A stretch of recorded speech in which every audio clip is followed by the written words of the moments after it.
et l'Ituri, où les tueries et destructions sont quotidiennes et accompagnées des actes de barbarie extrême, comme l'enterrement des personnes vivantes, et ce, sous la barbe du gouvernement congolais, dans une province de surcroît placée sous état de siège. Mais les autres régions du pays n'en sont pas épargnées. Souvenons-nous du phénomène Mobondo dans les localités juste en face de la ville de Kinshasa, la capitale du pays. Des affrontements entre Mbole et Lengola en province de Chopo et du phénomène Mbororo dans les Zouélés. Chers amis de la presse,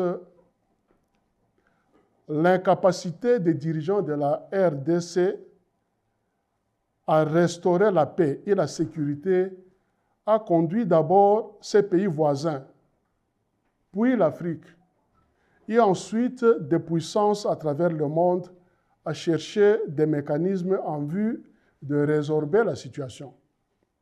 En effet, le monde entier est scandalisé du fait des crimes horribles et en masse qui se déroulent en République démocratique du Congo comme dans un non-État.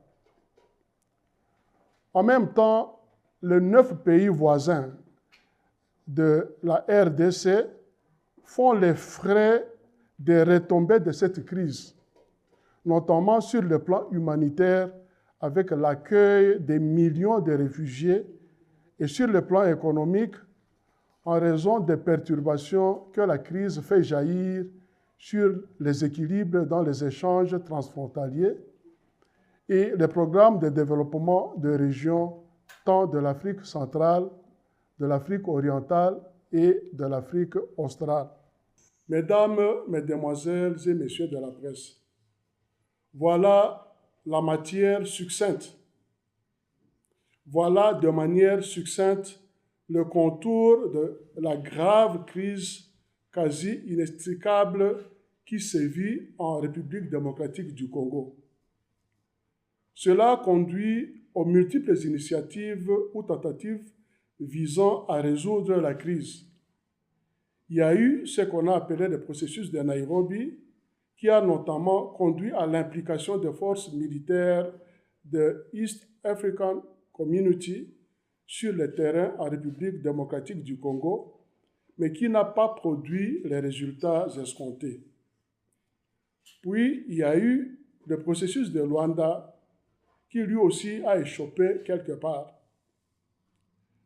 Des forces de la SADC, la communauté de développement de l'Afrique australe, ont même remplacé celle de EAC.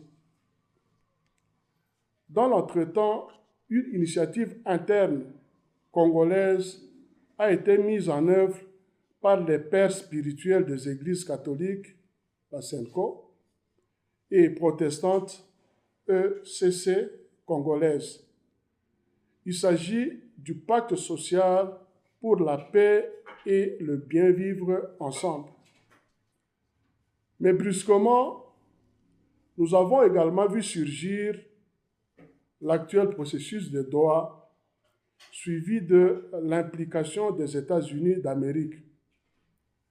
Ce sont ces 2 initiatives qui sont en cours actuellement. Mesdames, Mesdemoiselles et Messieurs de la presse, nous constatons ce qui suit. À Doha, au Qatar, il y a 2 protagonistes, le gouvernement congolais et l'AFC M23. À Washington, il y a également 2 protagonistes, le gouvernement congolais et le gouvernement du Rwanda. Cela nous amène à nous poser la question suivante. La crise congolaise dont nous venons de retracer brièvement le contour, un contour qui en fait ressortir la complexité, peut-elle être résolue juste par 4 parties, à savoir le gouvernement américain, le gouvernement congolais, le gouvernement rwandais et AFC M23 sur fond d'exploitation concertée des ressources minières de la RDC.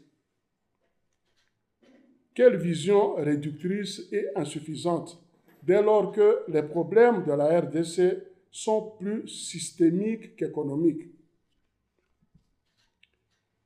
Mesdames, Mesdemoiselles et Messieurs de la